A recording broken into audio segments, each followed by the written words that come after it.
Hold down, man. Suitcase this, my cell phone and my charger don't walk with a limp. You get it knocked off or missing, you gon' get it. Next time I see you ass, you gon' leave airless. Come back, y'all. You already know, man. K for All TV in the building, man. Y'all hit that like and subscribe button and make sure you hit that notification bell so you can see it first. So, I appreciate everybody that tuned into my live I did yesterday.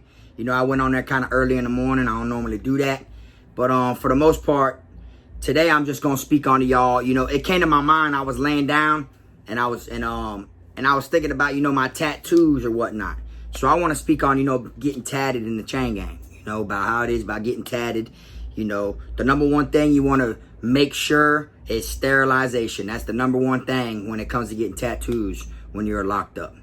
All right, now, what made me specifically think about the tattooing situation was the tattoos I actually got while I was in the box. So I'm gonna speak on them tattoos particular. All right, I got so many tattoos done in the chain gang, I can't really, you know, go off of them all. I got my whole chest piece done, you know, or whatnot. I'm not gonna describe myself, you know, for the police or anything like that. But I am gonna break it down to how it was when I got tattooed in the box. Now, I was at Charlotte CI and I was in confinement. I had been back there already 100 days. And I got a bunkie put in my room, and my bunkie was a tat man. Now, you know, anybody can do tattoos, you know, on themselves or whatnot, you know, especially if you got, you know, experience with a tattoo gun or whatnot. You feel me? Like if I was in the cell by myself and had a tattoo gun, I could tat myself. Because I actually, one of my first tattoos I did on myself was just bullshitting around. And it's on this arm. Right here, this little joker. Y'all can't see it, though. But I did this before I even went to prison. Yeah, you can't see it. It done been there so many years. But it's a joker. I did that bullshitting around one time in the trap before I even went to prison. One of the, you know, smokers came. He wanted some work or whatever, and he gave us a tattoo gun for collateral. So I was in there just bullshitting, tattooing people and stuff like that. And I just put it all together or whatever and actually did that shit myself. But then throughout the years, you know, I'm actually better at it. I'm pretty raw. Now, when I was in confinement, like I said, I got this one bunkie. You know, he was a tattoo man. So he was like, what's up, bro? You know, I tattoo this and that, this and that. So I told him, what's up, boy? We finna crank up. We finna crank up in here. It's time to get, boy, I've been back here 100-something days. So he was like, I don't know, bro. How we gonna make it happen? I'm like, bro, trust me. If there's a will, there's a way. So I had to start off at the bottom. First thing I had to do is I had to send word to the compound, you know, and get me a soda, you know, whether it's a Coke or a brisk tea or whatever it may be, because you need the soda can in order to burn your ink, you know, to make your soot, you know. So I needed a soda can regardless. I mean, there was none in the trash can in confinement. I already told the orderly, boy, there ain't no cans over there in that trash can, you know. So long story short, I sent word. I got some sodas sent to me, so me and my bunkie were drinking cold sodas back there.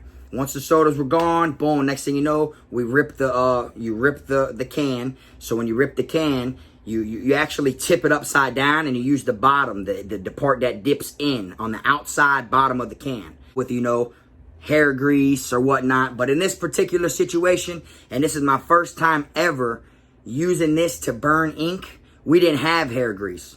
What we had was sardine oil. Okay, my bunkie, he didn't get regular trays. He was CFO, which in the Panhandle, when I was up there, they called it RDP, which meant Religious Diet Program. But then again, once I got down south, they didn't call it RDP. When I hit Charlotte, they called it CFO. So he was that, which means he don't get a regular tray. He gets a brown paper bag with like sardines, a pack of sardines, a little Ziploc bag full of cherry tomatoes, or a cup with a styrofoam cup with a lid of some pinto beans or carrots, or, you know, shit like that. He was part of the Religious Diet Program. So he got sardines. And what we did is we grabbed the soda can, drained all the sardine oil into the can. We didn't use the bottom of it like I was just speaking on, you know, because you got to use that to make your candle. You got to make a candle. That's the main thing that you have to make when it comes to burning ink.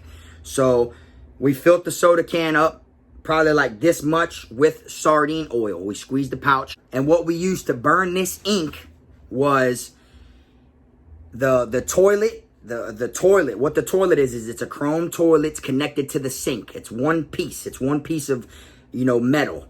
Well, on the side of the toilet, there's a slot where you could tell it's meant for a toilet paper roll. It's a circle slot, probably like this deep of a circle.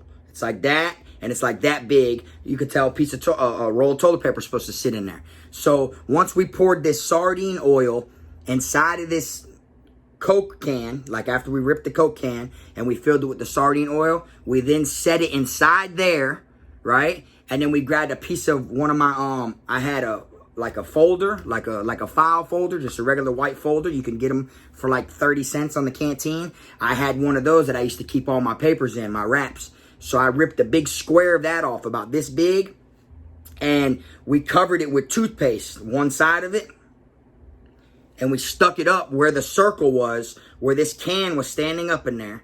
You know what I'm saying? We literally like covered it, and then we left a little space to where it can vent. So here we have this circle like this with the can standing up in it that is on fire. And the way we set the fires, we made a wick with the toilet tissue. Then we had 2 batteries. We got a piece of, they give you these trays. It's really for like people that like have medication and stuff like that.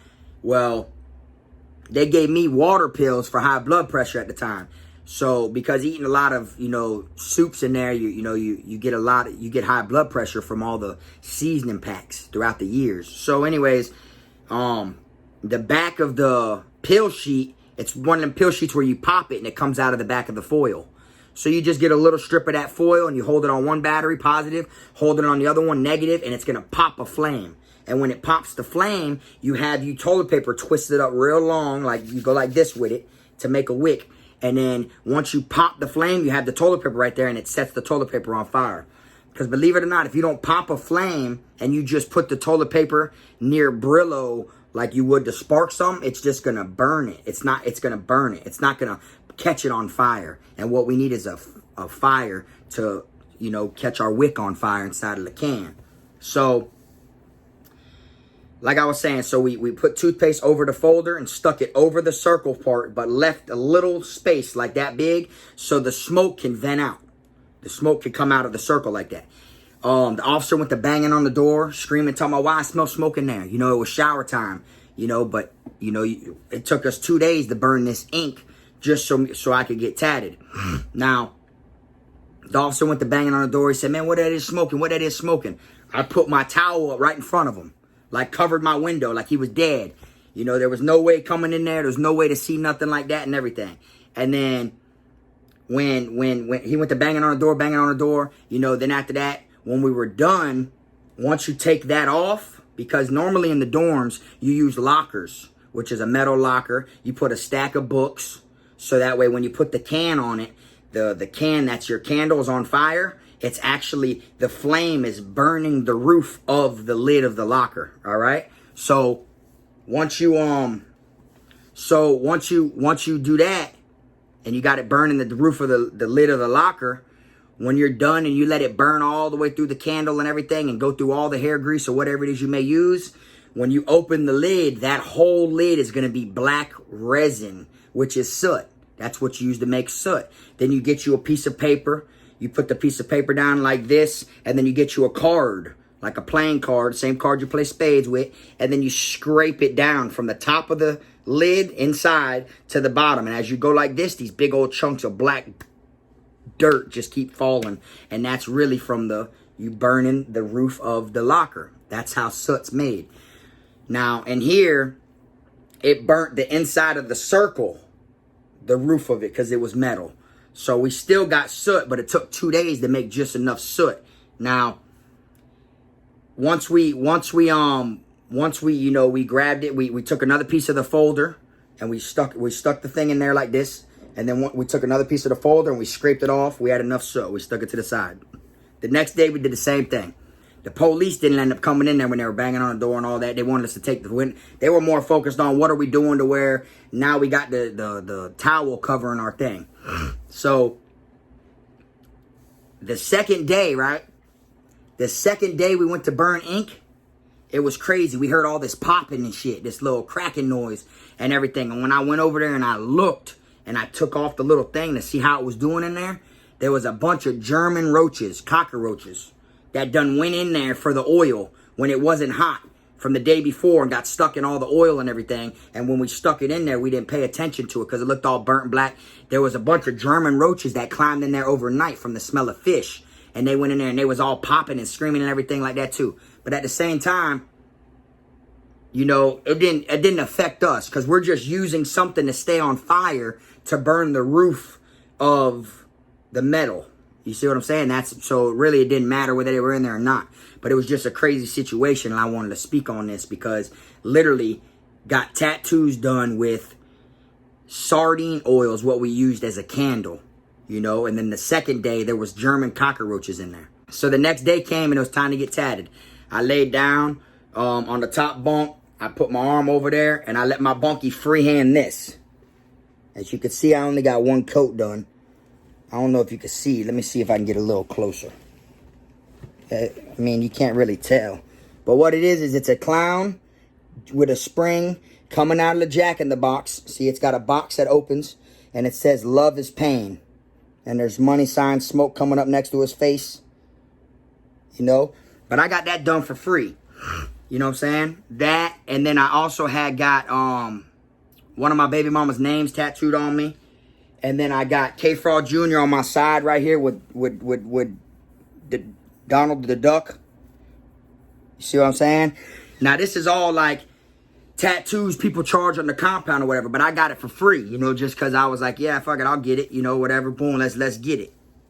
And then, but the shit that it was made out of, it just blew my mind because what we used for needles, you know, we didn't have actual springs, you know, we had bread ties, which that's all right because when I got this done at Calhoun CI in the Panhandle, this was my first chain gang tattoo right here. And when I got that done, we used bread ties instead of the springs out of a stapler or out of a pen or anything like that. We used bread ties. They're bendy. They bend a lot and they'll pop as you're using them. So, but we used the bread tie. We melted it and did all we had to do to get everything off of it. Stretched it out, sharpened the needle, did the whole nine that you would on the compound. But here I'm in confinement at Charlotte CI doing this. You know, so when I was in confinement, I was hanging out like I was on the compound. Now, for those that don't know, I went to confinement my last time at Charlotte CI for K-Frog TV. See what I'm saying? And I ended up doing 200 and something days in the box altogether. I got shipped from Charlotte CI for K-Frog TV. So when I got out and that shit hit the news, it was just new to the people out here on the streets and new to the news. It wasn't new to the people in the prison. They already knew what time it was. They knew me. They knew me for it. I got shipped for it and everything like that, you know. So the people that I was hanging out with in there, when I was doing K-Frog TV, you know, they was already on the radar. They already knew who my homeboys was, who be vibing with me. Here I went in. You know, I got caught with they charged me with a machete. They charged me with a knife. A machete, a cell phone. They put me under investigation, all three in one. You know, I even wrote classification, the head of classification, Julia Jones, down there in Tallahassee. And I tried to appeal my DRs because they didn't find none of that shit on me. They found it in the open bay, and that's all general. You know, that's access to everybody in the quad. So how you going to pin it on one person? But they wanted to get me away from their compound, so they denied it. They denied my appeals. My you know what I'm saying? So, anyways, I just wanted to, you know, speak on this, like how I got tatted in confinement. You know, not that many people could say that. You know, like, yeah, you get tatted when you're in the two-man cells. It's way easier to get tatted than it is in an open bay. You know, my first tattoo right here was in an open bay, and I had to lay down on the floor in the back corner. I had to lay down on my back with my arm on this person's knee while he sits up, and he could see the officer station. I can't. I'm laying there like this with the MP on, just getting tatted. And, you know, like, sitting. This was my first tattoo. I'll never forget. I got it done on April 9th. That was the day I got this tattoo done. You know, 2 days later, I went to confinement for 60 days on K-Frog Jr.'s birthday for possession of a cell phone. This was at Calhoun. You see what I'm saying? Now, when I got that done, you know, like I said, I was laying on the ground getting tatted. Okay, as far as getting a bunch of this stuff done, like my smoke and all this shit, my money sign smoke and all that, or whatever, and all this other stuff I got going on back here with the money signs and all that, the cheese work and all. I got that done inside of a 2-man cell in a T building inside H dorm when I was at Calhoun. I was in a T building. I was in H dorm, and I got this all done while in the 2-man cells. See what I'm saying? And then the way I got that done is a white boy came into our quad, and when he came into our quad, he was a tat man, and he seen everybody fuck with me, and everybody was cool and this and that, so he felt like if he got cool with Frog, then on my face, no one would fuck with him. And that's really what it was. You know, he started tattooing people, and he would tell them, all right, I'll give you a whole sleeve for $100. But if you get a K-Frog TV logo on you, I'll do it for the 50. That's how he was, like, he was pushing K-Frog TV for me. And this before I even hit Charlotte CI. This was when I was at Calhoun. You know, and I'm sitting here thinking like, damn, a bunch of these dudes, like this black dude over here from Jacksonville, this other black dude from Tampa, this Chico from over here that's from Tallahassee, they getting K-Frog TV and all this shit on them. I'm like, damn, I don't even have that on me yet. You know, so I was like, okay, that real. I'm going to keep pushing, you know, my little logo and all that shit. So his name was, damn, I forgot his name, the white boy. I just had it in my head, but I forgot his name anyways. So he was tattooing me, and he was running on me for free. And then if people wanted tattoos, he'd tell them to go holler at Frog. He charges $3 to talk about it. And then when people come up to me, they'd come up to me with $3. Give me $3 in Canteen just to tell me what it is they want to get tatted. You know what I'm saying? His name was Flesh. That was his name. I just thought of it. Flesh. You feel me? And then, so I'm making money by these people just telling me what they want to get tatted. So then I'm like, all right. And then boom, he's tatting them. You know, me, I ended up going to confinement down the road or whatever, under investigation for a cell phone. And then when that happened, he came into confinement, that white boy. And what he did is he checked in. After I left, they all ran down on him. Yeah, they all ran down on him and shit and was doing whatever they were doing, robbing him, taking the shit or whatever. And then this is the first time ever I heard that someone boofed a tattoo gun. He was in confinement in a PC cell, and he boofed his tattoo gun because that was his moneymaker. Anywhere he went, as long as he brought his gun, his tattoo machine, he could crank up anywhere else he lands. You see what I'm saying? So he ended up sending me a drawing upstairs, and they put it under my cell or whatever. And when I looked, he drew a raw-ass drawing for me and all this other shit. And then I didn't respond to him. He kept screaming my name, like, damn, that's how you feel, Fraud, that's how you feel. But really, he went PC, so I don't associate with people like that, bro. You feel me? Make me look some type of way. So I didn't speak to him. And then when I got my chest piece done, my brick wall, because I got a brick wall across my chest that says MVP for most valuable player, right here across my chest and all that. When I got this done, I was in an open bay, and I had to lay there in the bunk like this and get tatted. I got the most painfulest tattoo done on my chest, and that's half my nipple. I got a skull with an angel wing with a halo around his head, and the skull's biting my nipple, but I got half of the nipple tatted. Like, it ain't like I got it to where it looks like he's biting the nipple. It's got half of the nipple tatted. That's the most powerful and painful tattoo there is. Like, you know, that's a hormone. You know, just like when you got a female or whatever, and you play with her titties or all that shit, and it makes them get all freaky and horny. That's a hormone. So that hurt. When he did that, when I got that done, I was laying there talking to someone like this, blah, blah, blah, blah, talking to him when I was getting wet. And when he touched, I like jumped, and I said, man, what the? And he's like, man, I'm on the nipple, bro. I'm on your nipple. So then I'm like, what the? And it was like such a tear, hurt feeling. You know, it hurt so much. And, it was just so crazy because after I got that done, I guess he hit like a nerve or whatever. And like, no homo, but like my nuts were sore, bro, for like fucking 3 days after that. Look, I got half my nipple done, man. Look at that. That's where the nipple starts. That's that pressure, boy. Pressure. I'm talking about pressure. You know? And then I ended up being the only one at Charlotte at one point that had real skin candy ink. Real skin candy tattoo ink. Like real deal. You know what I'm saying? And then that's when I got the red done. I got the red put across me. I was the first one to get red. I got red put in the eyes, all on my arm. You know, like, I was the first one to try the red out. You know? Shit like that. Because I had real skin candy. I also had skin candy at Calhoun one time. I paid $12 to some dude. And when I paid $12, he said that he can get me some ink or whatever. So I'm like, all right, I want to see it. And when I seen it, he was lowballing it. He was trying to get rid of it. He was scared to get caught with it. And he gave me 4 colors of skin candy: yellow, white, green, and red. He gave me yellow, white, green, and red. 4 legit street inks for $12. He was scared to get caught with it. And I had everybody in the dorm. I charged them $5 just to give them a little capsule full of it. That was a hustle. You see what I'm saying? So once I was at Charlotte, you know, I decided to get my own tattoo gun and have the tattoo man run, because it's like, here, this is how you gonna make money. You feel me? But I get wet for free. Anytime I want a tattoo, I get tatted for free. You know, and then if it was any of my dogs, if I want to get my dogs tatted, I tell them, look, bro, check this out, bro, go ahead. You know, I get my dogs tatted too. That's what it is. It's my gun. I'm going to pay for the gun. I own the gun. You hold it. You do everything you got to do with it. But when it's time for me to get wet, you got to accept that. You feel me? If not, I'm finna take that shit. If you don't want to give it to me, then I'm going to take it with force. And then that's just how it goes. You feel me? So when you get tattoos in the chain gang, you know, don't let nobody just put anything on you. I seen a dude one time, he wanted a female tatted on him, and the person put the female backwards. So instead of the female like this, or whatever, like on his one side, the female was this way.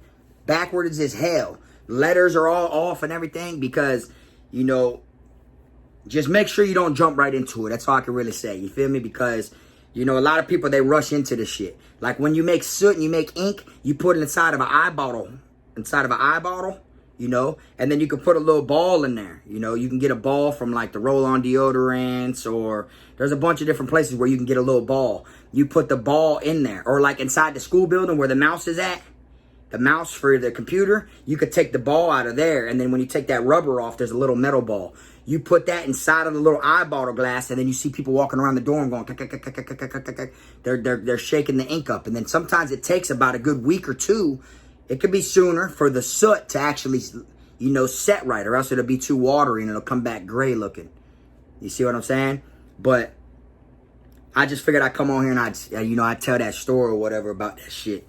You know, because I thought it was crazy here. I was in confinement, getting shipped from Charlotte, CI, and I was getting tatted with sardine oil was being used to make my soot to get tatted.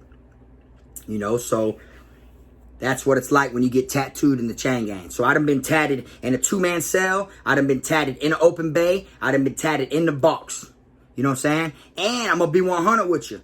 At the work camp at Calhoun, I got sent there for 5 days to work in the kitchen. I only lasted 5 days, and the police officers got me away from there because they was on that racist shit, and they didn't like how I was cool with black people. I went there on a Thursday and came back Tuesday. Didn't even get to try the chicken, because everyone knows chicken's Tuesdays. I didn't even get to try their chicken. They put me on the bus and brought me back, because it was literally in the same parking lot. It was just when you pull into Calhoun, you go that way for the work camp compound, or you go this way. They gave me bags of peanut butter and jelly and sent me back to Calhoun. But when I was there on the rec yard, they had K-dorm and L-dorm. On the rec yard was a pavilion, and you could sit right there with the TV, and that's where bro was tatting. That's where I seen someone getting tatted outside. I'm like, oh, that shit's raw. You know, that's raw. I was hollering at bro. I'm like, boy, how much you gonna charge? But since he was the only one on the pound at the little work camp, he was like, oh, I charge $180 a half sleeve. I'm like, oh, you can keep that. You could keep that. I said, shit, I could buy me a tattoo gun for cheaper than that and go ahead and just run on myself with the stencils and do what I got to do. And he was like, yeah, but this is how I make my bread and butter, da, da, da, da. See what I'm saying? So, but any other way there is to be tatted, where at? Open bay, 2-man cells, or in the box. I'd have been tatted in all of them, you know. But, you know, if you watch this video or whatever and you plan on getting tattoos in prison, just remember what I said. Just remember, sterilization is the #1 key. You know what I'm saying? You don't want to get, you know, Hep C or no shit like that behind getting tattoos in prison. You see what I'm saying? It's not worth it. There's no tattoo in the world, I don't care how cheap it is, in prison. It's way cheaper than it is on the streets, but it is not worth you catching anything you shouldn't catch. So just make sure everything is like legit, you know. What I personally do is, if I'm going to go to someone else to get a tattoo, I tell them I'll get my own needle.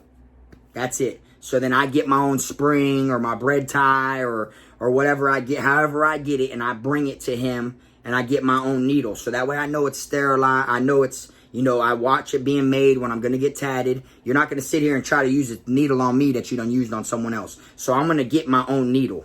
You know, and it's not that hard. So if you're going to get a tattoo in prison, you know, you just make sure it's what you want. All right?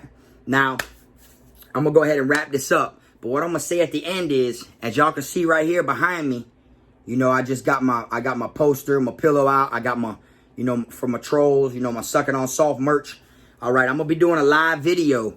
I'm going to be doing a live video or whatever. I'm going to be decorating this wall better. You feel me? But I'm going to be doing a live video or whatever, and I'm going to be bringing my trophies out so that way I can put my trophies up there or whatever for y'all to see. So that way when I'm doing these videos, it isn't just the wall back there. I have another poster coming in the mail too, but I actually got something else that is kind of, you know, legit. You feel me? That shit came from Britain. I'll tell y'all that. That shit came from Britain. You know what I'm saying? But anyways, I appreciate all y'all that's been rocking with me or whatever. You know, I'm going to try to go live more often for y'all. And, you know, y'all just keep your head up out there. You feel me? Anyone that talks down on you or anyone that feels like they better than you or you'll never be shit, just smile at them. That's it. Just smile at them. Because them same type of people be the ones, give it some time, and they going to crash theyself. They going to fall off theyself. They going to turn out to not being shit theyself. You got to just, you let them hang theyself when it comes to shit like that. You feel me? But all right, y'all, I'm going to go ahead and I'm going to wrap it up. I appreciate all y'all that tuned in and watch this video. And until next time, man, you already know this fraud.